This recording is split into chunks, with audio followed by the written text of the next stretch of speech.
And yes, we are going to compost right on top of our raised beds.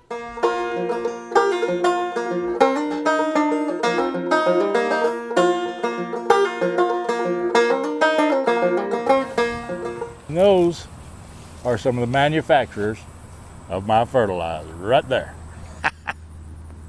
Today, we are going to be gathering fertilizer. Now, when you're picking these up, gloves might not be a bad idea.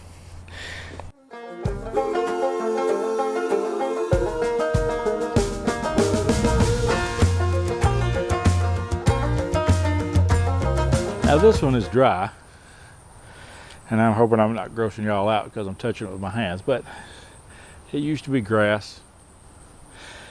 Now if you can see them, they've got holes in here where the worms are already coming up in here to start breaking that down and pulling that down into the soil. Now you want to make sure you don't get a lot of weed seeds. Now see, we have got a grass sprout right there. We're going to pull that out.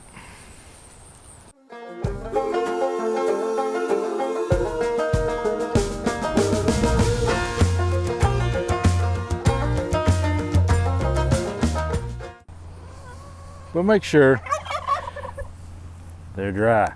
You don't want to get a wet one. The wet ones, we use this or the shovel.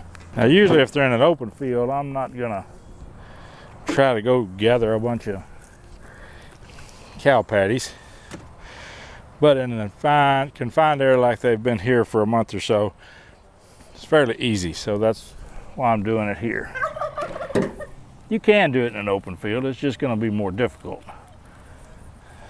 Might be a good exercise, but it's more difficult. Now the reason cow manure, chicken manure, rabbit manure, goat manure, sheep manure, barnyard animal, it's okay to collect. You do not want to collect manure from pigs. Rabbit manure, you really don't have to compost it. You can use it direct in your garden. It's not going to hurt to compost it, but you don't have to. And the reason, especially chicken manure, you have to compost it, it is way too hot because their manure also contains their urine. So it's really would be really hot on plants and could burn them up and cause them damage. Plus, chicken manure can have some diseases in it, and you want to compost that, break it down, let it break down fully and even dry out a little bit. Then you can use it. Cow manure needs to be composted because it is a little high in nitrogen, not as bad as chicken manure. And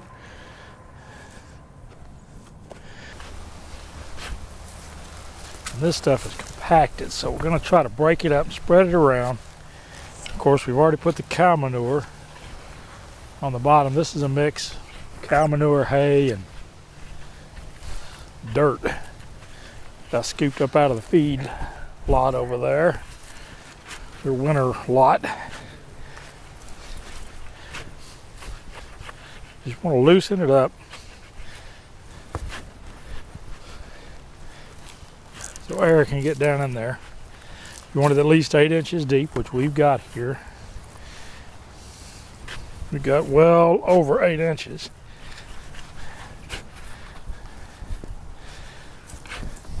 Some of the stuff that fell out of the bucket here. Now we had a compost pile going that was in good shape, so we threw a little bit of that in here. That will introduce some of that good bacteria into this pile.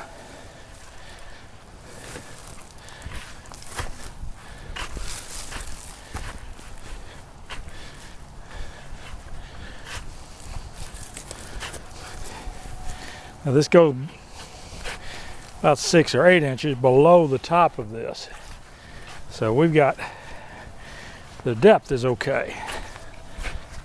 We just need air circulation. We need to get some air in there. And right now it's moist.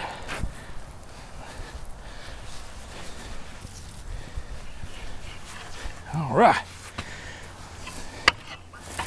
Got our first stir on that. Get a little oxygen in there. And we'll probably come back in about 3 or 4 days to a week. Turn this over again. Make sure the moisture is good. Make sure the temperature is starting to get in there. Make sure it's cooking. Because it's that temperature that will tell us that bacteria is working and that that's breaking down. And if you're using compost like this and cow manure or whatever, you make sure you compost this stuff really good, because you don't want to use, especially on your root crops or crops that come out of the ground, the potatoes, the carrots, turnips, beets, things like that. You want to make sure this is broke down, that is not cow manure anymore. It's composted cow manure. It's composted chicken manure. It's gone through the process. It's broken down. It's no longer what it started out to be. It is now rich compost, and that's what we're working to get here. So this is nowhere near ready to plant. And if you want to do this in place, especially on the crops that grow in the ground, you got to make sure that this is composted completely and correctly. So stir it often. Make sure you got the right depth where it can hit, right depth where it can heat up, because that bacteria will begin to work, and when it does, it's going to produce heat. And you come out here on a cold day, and if you've got moisture in there and it's working, it should steam should rise up off of it. That's a good sign that you've got good compost going. Just keep turning that. You don't want to turn it too often. You don't want to turn it any more than once every 3 days, because it needs that chance to work and build up, and then start turning it. And then you can turn it over every 3 to 5 to 7 days to get that working. You can compost in place without turning it, and eventually it's going to turn into a compost. You do not want to do that method in raised bed that you're going to plant root crops in, especially. And remember, count your blessings every day, and I believe you will find you are blessed well beyond measure. I know that I am. Bye.